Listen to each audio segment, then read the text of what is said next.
सभी को नमस्कार। मैथमेटिकल फिजिक्स की लेक्चर सीरीज़ में आपका पुनः स्वागत है। पिछले वीडियोस में हमने अदिश क्षेत्र की प्रवणता, सदिश क्षेत्र के डाइवर्जेंस और सदिश क्षेत्र के कर्ल के बारे में हमने बात की थी, जिसमें हमने कुछ एक्सप्रेशन हमने कैलकुलेट किए थे। वैल्यू हमने कैलकुलेट की थी ग्रेडियंट ऑफ फाई, किसी अदिश फलन की प्रवणता। वैल्यू निकाली थी हमने E1 cap upon H1 del phi upon del U1 plus E2 cap upon H2 del phi upon del U2 plus E3 cap upon H3 del phi upon value आ गई डेल U3। इसी तरीके से हमने value calculate की थी divergence of A, किसी vector field का डाइवर्जेंस। वैल्यू आई थी अपने पास 1 upon H1 H2 H3 del upon del U1 A1 H2 H3 plus del upon del U2 A2 H1 H3 plus del upon del U3 और value आ गई A3 H1 H2।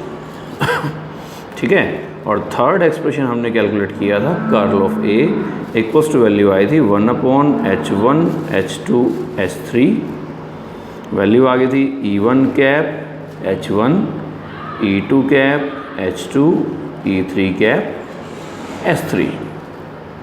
फिर value आई थी del upon del U1 del upon del U2 del upon del U3 और value आ गई थी A1 H1 A2 H2 और वैल्यू आ गई A3 S3। ये तीन फैक्टर हमने कैलकुलेट किए थे। हमने कहा था ग्रेडियंट ऑफ फाई, ये हमारे पास कैसी राशि थी? एक सदिश राशि थी। डाइवर्जेंस ऑफ ए कैसी राशि थी? एक अदिश राशि थी। कर्ल ऑफ ए, ये हमारे पास दोबारा कैसी राशि मिली थी? हमें एक सदिश राशि मिली थी। ठीक है। आज हम बात करते हैं इसके कुछ इंपॉर्टेंट एग्जांपल्स के बारे में जो जनरली आपके एग्ज़ाम में पूछे जाते हैं। ठीक है। फर्स्ट छोटा सा एक्सप्रेशन हम काम में लेंगे, प्रूव दैट। हमें प्रूव करना है divergence of curl of A equals to 0। ये हमें प्रूव करना है, प्रूव दैट।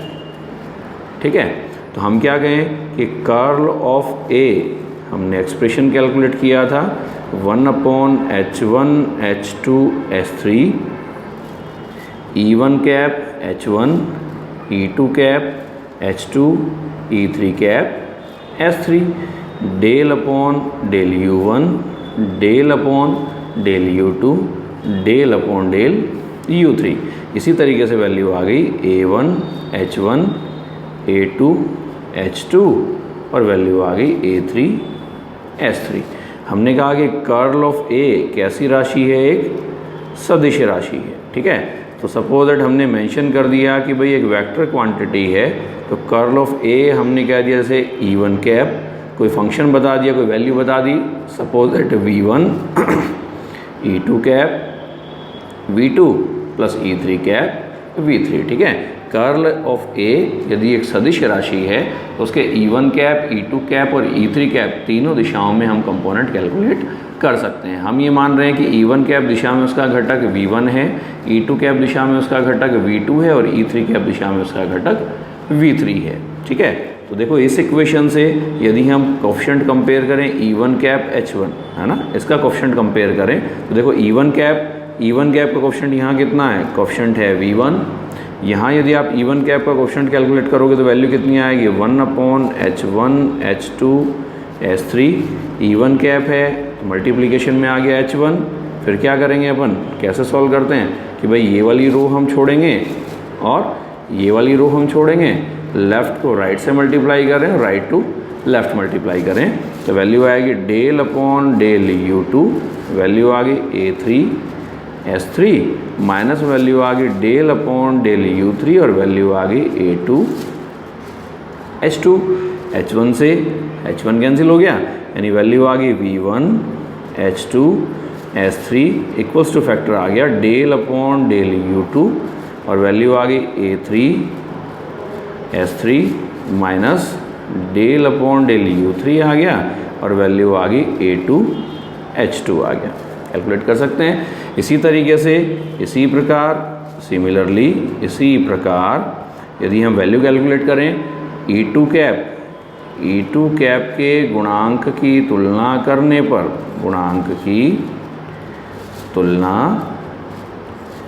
करने पर यदि E2 कैप के कोएफिशिएंट को हम कंपेयर करें तो कितना बनेगा, वैल्यू आएगी V2 और फैक्टर कितना बनेगा E2 cap H2 upon value आएगी H1 H2 S3। तो H2 से S2 कैंसिल हो जाएगा तो वैल्यू कितनी आ जाएगी V2 H1 S3 equals to value आ जाएगी del upon del U3 A1 H1 minus value आ गई डेल अपॉन डेल U1 और वैल्यू आ गई A3 H3। ठीक है। और इसी तरीके से यदि हम E3 कैप के गुणांक की तुलना करें, E3 कैप के गुणांक की तुलना करें, कंपैरिजन करें इसका,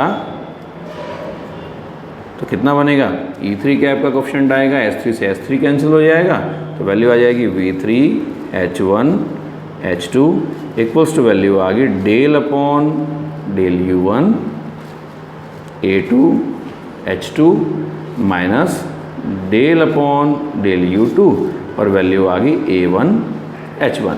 तो कर्ल ऑफ एक वेक्टर क्वांटिटी थी तो उसके हमने तीन कंपोनेंट V1 V2 V3 हमने कैलकुलेट कर लिए। तो तीन इक्वेशन हमने इसकी डिफाइन कर दी। सपोज दैट ये इक्वेशन 1 आ गई, ये इक्वेशन 2 आ गई और ये इक्वेशन नंबर 3 आ गई। ठीक है। हमें कैलकुलेट करना है, वैल्यू कैलकुलेट करनी है divergence of curl of A equals to 0। Curl of A vector quantity है, अब क्या लेना है, इसका डाइवर्जेंस लेना है। ठीक है। तो हम क्या कहें, देखो by the definition of divergence of अगर किसी वेक्टर फील्ड V के लिए यदि मैं डिफाइन करूं तो वैल्यू कितनी आएगी 1 upon H1 H2 S3 value आ गई डेल अपॉन डेल U1। अगर यहाँ A था तो A1 S2 S3 आ गया, यहाँ V है तो वैल्यू कितनी आ गई V1 आ गया H2 S3 आ गया प्लस वैल्यू आ गई del upon del U2 value आ गई V2 H1 S3 आ गया प्लस वैल्यू आ गई डेल अपॉन वैल्यू आ गई डेल U3 आ गया और वैल्यू आ गई V3 H1 H2 आ गया। ठीक है। ये जो तीन वैल्यूज़ हम डिफाइन कर रहे हैं V1 S2 S3 V2 H1 S3 और V3 H1 S2, ये दोनों वैल्यूज़ हमने देखो कैलकुलेट कर, तीनों वैल्यूज़ हमने कैलकुलेट करी इक्वेशन 1 इक्वेशन 2 और इक्वेशन 3 में। तो V1 है, वैल्यूज़ हम पुट कर दें तो डाइवर्जेंस ऑफ V मीन्स क्या बना, divergence of curl of A equals to value आ गई, वैल्यू कितनी आ गई 1 अपॉन वैल्यू आ गई H1 H2 S3 del upon value आ गई del U1 V1 S2 S3 हमने कैलकुलेट किया, वैल्यू कितनी आ गई del upon del U2 del upon del U2 A3 S3 minus del upon del U3 और वैल्यू आ गई A2 H2। ठीक है। इसी तरीके से नेक्स्ट वैल्यू आ गई प्लस डेल अपॉन वैल्यू आ गई del U2 V2 H1 S3 equation 2 से वैल्यू आ गई del upon del U3 value आ गई A1 H1 minus del upon del U1 और वैल्यू आ गई A3 H3 आ गया और लास्ट कंपोनेंट हो गया डेल अपॉन वैल्यू आ गई डेल U3 और वैल्यू आ गई अपने पास V3 H1 S2 del upon del U1 del upon del U1 value आ गई A2 H2 minus del upon del U2 और वैल्यू आ गई A1 H1। ठीक है। अब इस पूरी इक्वेशन को यदि हम सॉल्व करें तो इक्वेशन को सॉल्व करें तो देखो वैल्यू क्या बनेगी, यहाँ से हम कह सकते हैं कि भाई डेल अपॉन डेल U1 यानी del 2 del U1 del U2 A3 S3 और ये फैक्टर कितना बनेगा, यानी ये फैक्टर कैंसिल हो जाएगा किससे, इस वाले फैक्टर से। तो सारी के सारी जो टर्म्स हम आपस में क्या हो जाएंगी, कैंसिल हो जाएंगी। तो रिजल्ट आ जाएगा हमारा divergence of curl of A equals to value आ जाएगी 0। इसका मतलब किसी वेक्टर फील्ड के कर्ल और फिर उसका डाइवर्जेंस जो है वो हमेशा कितना होगा, 0 होगा। ठीक है। इसी तरीके से हम एक सेकंड आइडेंटिटी और हम सॉल्व करें। इंपॉर्टेंट आइडेंटिटी है जिसको हम कहते हैं curl of gradient phi equals to value 0। हमें इसको क्या करना है, प्रूव करना है। तो हम क्या कहें, gradient of phi equals to value थी E1 cap upon a value थी H1, वैल्यू थी del phi upon a value आ गई del U1 plus E2 cap upon H2 del phi upon a value आ गई del U2 plus E3 cap upon a value आ गई S3 del phi upon a value आ गई del U3। Gradient phi है, कैसी राशि है, एक सदिश राशि है ना। सदिश राशि होती है, वेक्टर क्वांटिटी होती है। तो वेक्टर क्वांटिटी है तो हम इसे क्या कहते हैं, E1 cap V1, E2 cap V2 plus E3 cap और वैल्यू आ गई V3। इसको हमने कह दिया सपोज दैट इक्वेशन 1, इसको कह दिया इक्वेशन नंबर 2। तो इक्वेशन 1 और 2, इक्वेशन 1 और इक्वेशन 2 दोनों को यदि हम कंपेयर करें तो V1 इक्वल्स टू वैल्यू कितनी बनी, 1 upon H1 del phi upon del U1, यानी वैल्यू बनी V1 H1 equals to del phi upon value आ गई डेल U1। इसी तरीके से V2 equals to 1 upon H2 del phi upon del U2, यानी वैल्यू आ गई V2 H2 equals to value आ गई del phi upon del U2।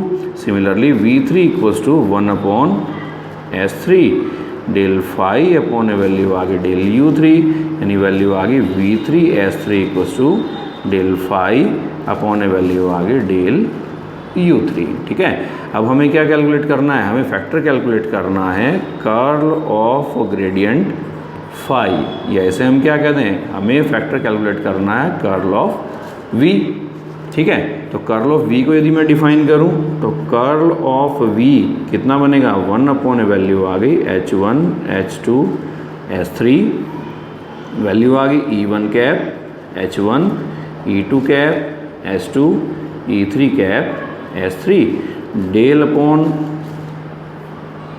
Del U1 del upon del U2 del upon del U3। ठीक है, और यहाँ value कितनी आ जाएगी, V1 H1 V2 H2 और वैल्यू आ गई V3 H3 आ गया।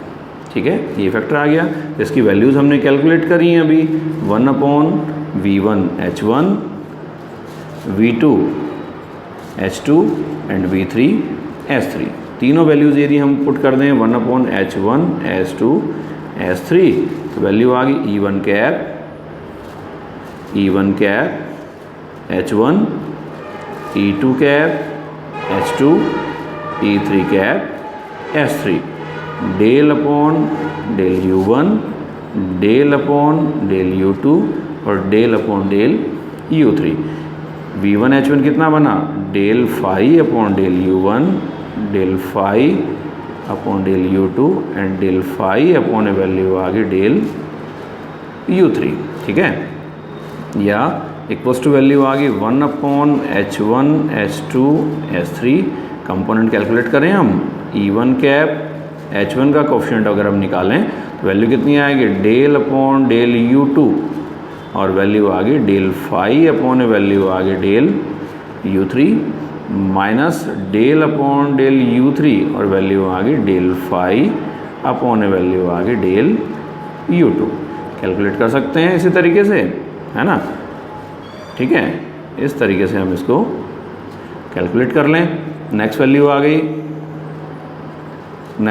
गई इसी तरीके से, प्लस में वैल्यू आ गई अपने पास E2 कैप H2 आ गया, E2 कैप H2 का कोफिशिएंट कितना आ गया, del upon del U3 del phi upon del U1 minus del upon del U1 del phi upon value आ गई डेल U3 और प्लस में वैल्यू आ गई E3 कैप आ गया H2 आ गया और वैल्यू आ गई अपने पास कितना आ गया, E3 कैप S3। कैसे कैलकुलेट करते हैं हम, ये वाली रो छोड़ेंगे और ये वाली रो छोड़ेंगे, लेफ़्ट को राइट से मल्टीप्लाई करें, राइट को लेफ़्ट से मल्टीप्लाई करें तो वैल्यू आ गई del upon del U1 del phi upon del U2 minus value आ गई del upon del U2 del phi upon value आ गई डेल U1।